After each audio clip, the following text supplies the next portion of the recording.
Okay, so this is the loft conversion. You can see we've ripped all the old plasterboards up. There's a couple there that have gone up that will actually be coming off again.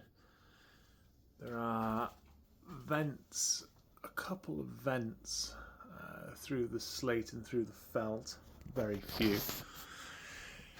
So here we've PIR'd right the way up to the ridge board and then down, and that goes into the loft space. And same this side, up to the ridge board and down.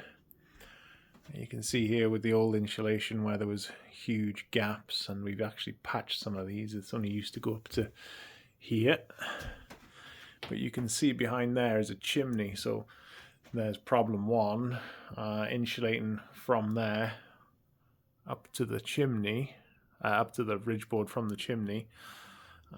There's a condensation risk possibly. You can see we've also put these little pieces in for fresh plasterboard to go on, and a couple of holes for lights and whatnot. So that's one problem. Need to know how to do that so we don't cause condensation. And then you come down here to the velexes. Pretty much the same situation, or a similar situation.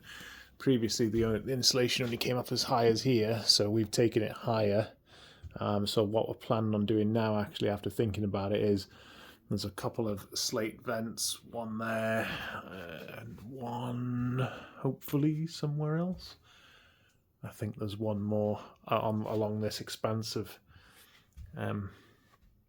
beams.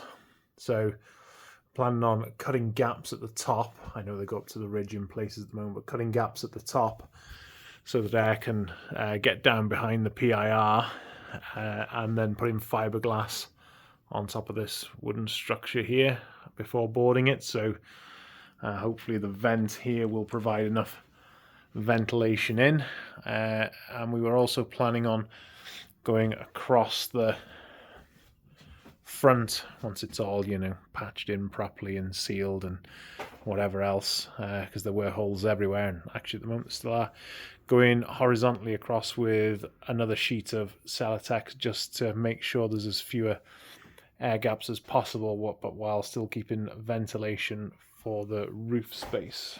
And I think that's about it. Yeah, our builder has suggested, or a builder friend has suggested, that for these pieces up here, that we may be better cutting the felt at the ridge so that air can get down behind the PIR. As you can see, it's not the thickest PIR, it's 50mm, but there is a good it's about 50mm of space behind, 40, depending on where you are, 40-50mm.